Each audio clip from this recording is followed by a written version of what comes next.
She's beginning to feel the cold now. Her hands are going numb, clutching the buoy rope while the rest of her stays still, leaching warmth into the sea around her. She should get moving. He keeps staring at her, even as he ducks his head into the wind shadow of his coat, held wide to protect the flame from his Zippo as he sparks up the rollie.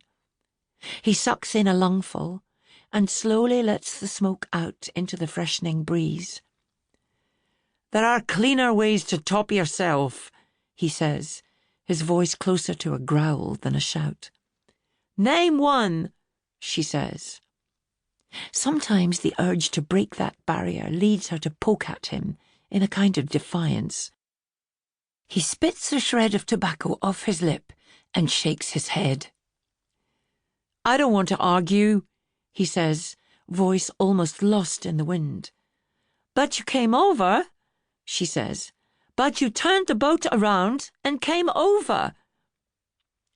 Matt nods, like she made a fair point, like they could be having a reasonable conversation, as if they could ever talk normally with one another now.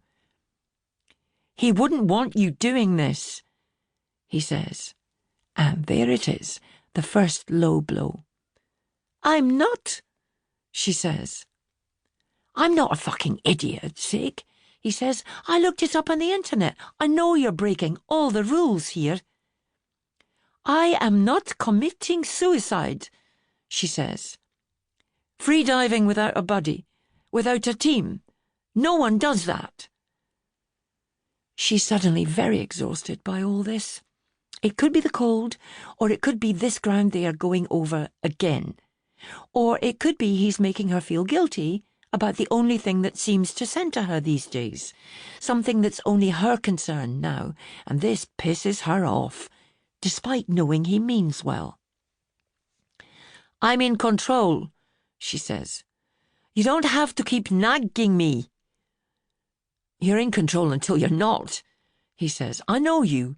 When you run, you always want to improve your time. When you climb, you want to go higher and harder. So what are the chances that you, being you, are not pushing yourself to go just that wee bit deeper every time you do this?"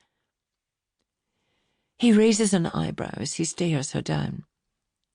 "Ran," she says, "and climbed, as in past tense. This is what I do now, Matt. What I can do, and I really, really don't want to feel bad about it. And I really, really don't want to be the one to find you fouling my nets one fine morning," he says. "Plus, my gran wants an eye kept on you." Playing the Kathleen card is the second low blow. "I'm getting cold," Sig says. "We done?" He should stop now, he thinks. "Angus and Shona told me," he says. "You didn't sign the papers." "That's your business, is it?" she says. "You should have," he says. "Don't want to be a guardian," she says. "Or an aunt," he says. "I'm only her aunt on paper," she says. "And it only kicks in if Shona and Angus die before she's an adult," he says. "Fuck's sake, Sig, they're healthy. She'll be way past grown up by the time they toddle off. It's nothing. Just words on paper that'll make them feel a bit easier." "Why don't you do it?" she says. "Wasn't asked, and I'm not kin," he says.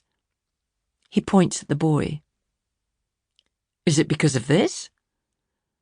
"Don't know what you mean," she says.